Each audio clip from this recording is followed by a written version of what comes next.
Good morning, ladies and gentlemen. Eddie Marcus here again.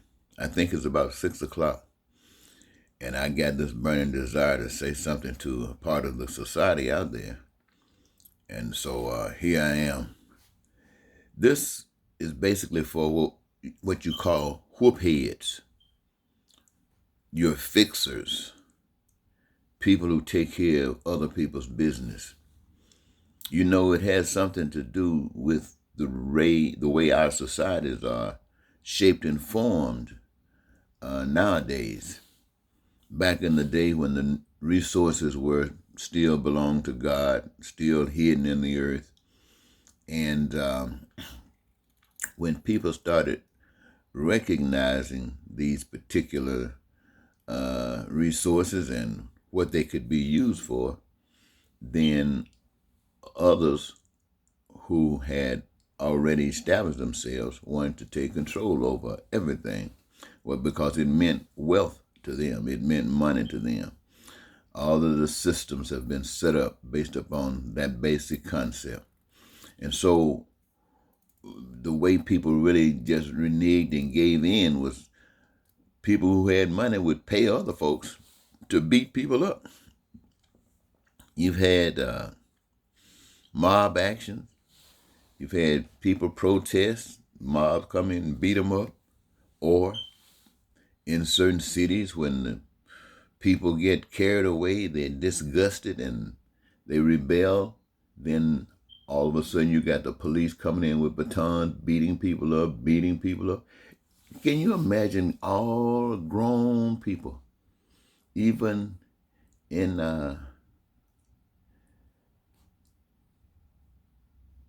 any country? You can see them in any country where the protesters just can't take it anymore and they start a riot.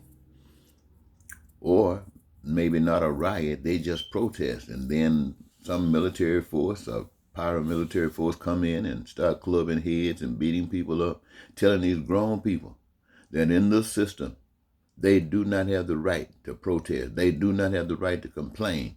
Or if they complain, keep it silent. Don't even go into public and complain. In other words, keep it to yourself because you don't matter.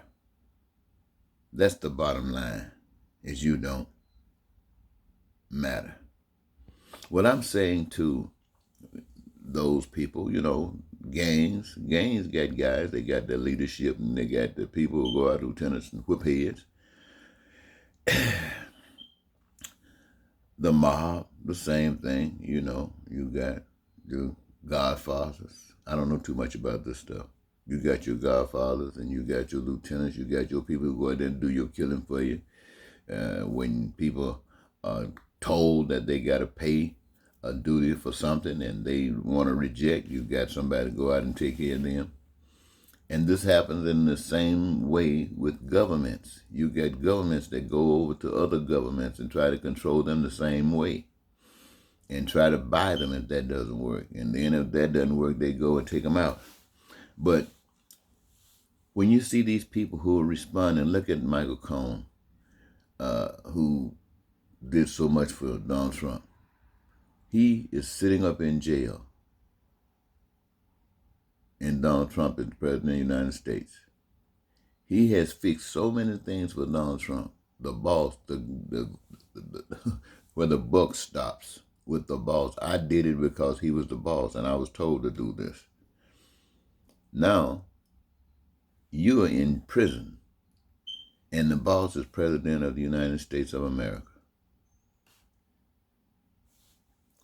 I'm thinking, ladies and gentlemen, we really better focus on this. We do not have a choice.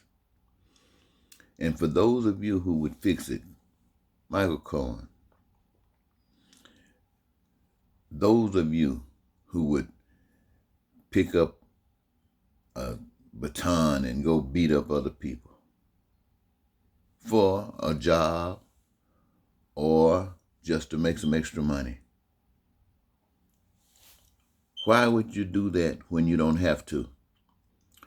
What happens to you that makes you feel that the boss is deserving to be in that position, but you are not? What is it that make you think that? Is it because he has resources or she got resources that you don't have? Of course, that's what's happened in the past.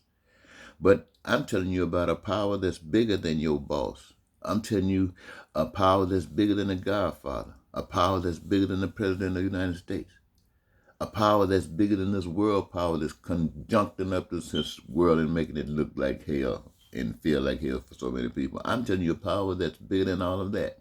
But it is an invisible power. But it is the same power that created the earth. It is an invisible power.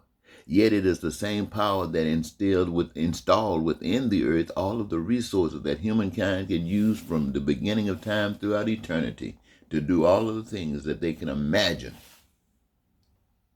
That power that made it possible for human beings to be upon this earth, to have the needs for survival that they have, and having the resources, but not only the resources in the earth, but having in each individual a gift, something that they can only get their greatest joy from, and that's a particular kind of career that allows them to engage themselves in the process of creating all of the goods, all of the services. The people do that for the people.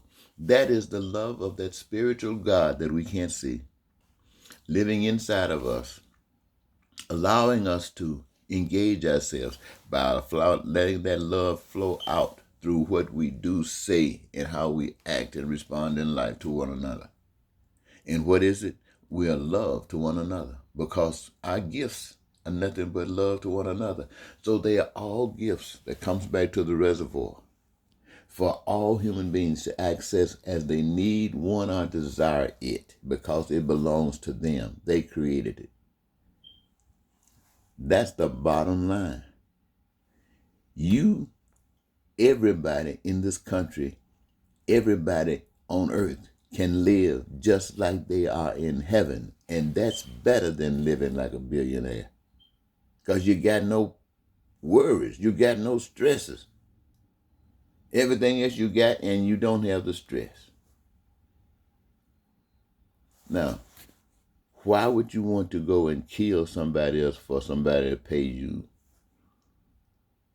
a little money for doing something that puts your life on the line, have you locked up? Why would you want to be gang banging when there's so much more to life than any of that? Why you want to be in the military and go kill people? I mean, I can understand if somebody was attacking you or threatening you, I can see. And stand up. You ain't taking no stuff. But to go and force somebody else, that's all because of lack of knowledge. Ladies and gentlemen, I hope what I have said today kind of bring you a little bit closer to understanding that life really is a wonderful thing if we know the truth. And knowing the truth, when you go to those polls, November to 2020, you got one of the worst presidents we ever had in this country, at least in my lifetime, sitting up there before the American people every day saying, give me 4 more years, and calling you monkeys, and calling your newspapers liars, and calling all of the organizations that set up to kind of give you a little heads up on what's going on, farces, and sticking them up with crooks. That guy sitting up there asking you for a second term. How dare he? How dare he stand before the American people, having done all of this? Well, he's been in true to the core. But how dare he? And he dares it because he knows that you are no better than he is. At least that's what he thinks, that you are no better than he. And yet, he still thinks that not only can he shoot somebody on Fifth Avenue, he can do worse things.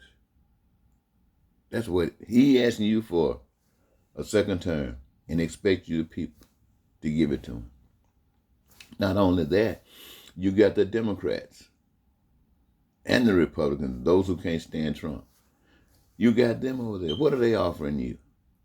They're offering you the same things we had yesterday. Let's say before Trump came in, same thing that Barack Obama had. They said, well, Barack Obama was doing pretty good. Well, you ask the poor people, how was Barack Obama doing?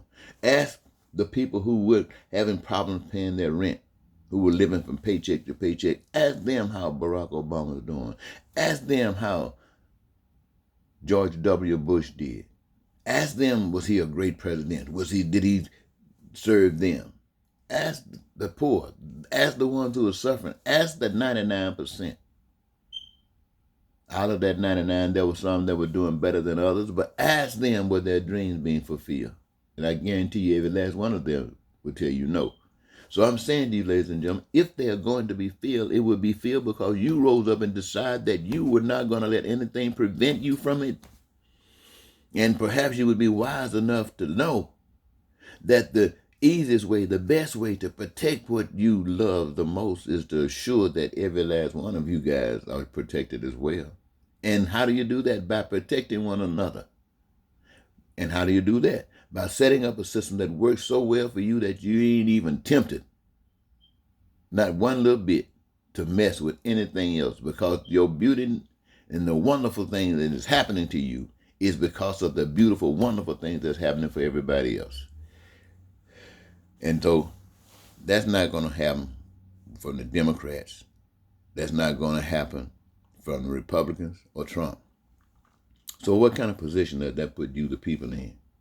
Do you think that means that you got to go to the polls and vote for one or the other of these because that's your duty to vote? Well, ladies and gentlemen, yes, it is your duty to speak up. And voting means speaking up. But if a Democrat does not speak for you, you don't vote for a Democrat. If a Republican does not speak for you, then you don't vote for a Republican. And if nobody speaks for you but you, then you write your name on the ballot. You walking in, my name is John Doe. Write it on there. My name is Sally Sue. Write it on there. Because John Doe got a better plan than the system. Sally Sue got a better plan than the system. So why? You know, they put up a little plan with money, making sure that your plan can never be heard because you're not going to have the money. They don't want your plan heard. So you just write your name in there anyway. And when we have all the majority of the people of this country who writing their own names up there, what basically are they saying? They are saying that the Republican offering, the Democratic offering, and whatever is in between is insufficient, and they want better. So all the people, they said that. Now you say, well, what are we going to do? Hey, buddy, I tell you what, you just make that statement, and it won't be no problem. It won't be a problem at all, because God is love, and God is for everybody. And anybody that's for everybody is all right with me. However, don't worry about it. Truth speaks for itself. That's step one. So when you go to those polls, if you can envision much better than the Republicans and Democrats, then you have the right, you have the obligation to write your name in. You don't have to. No, I have sought after office over and over and over again because I wanted to be the voice that was speaking for you, to allow you to do the things that you have to do to make this a better world. But right now, I done got much older, and I really would only do it if someone else wouldn't, because it's so simple, ladies and gentlemen. Anybody can do it. All you got to do is love people and make sure that nobody hurts them. And that be your philosophy. Now, you're not doing this yourself. You're not the big bully on the block. You are engaging the people, and the people have made a decision that this is the way they are going to respond toward one another. Okay, I think I'll leave it there. I want to thank you so very much for giving me this your time on this particular morning. I know before this day is over, I will be back. Can't stay away, because the stuff is too good. In a hellish place like this, it needs to be heard. Until next time, Eddie Marcus saying goodbye.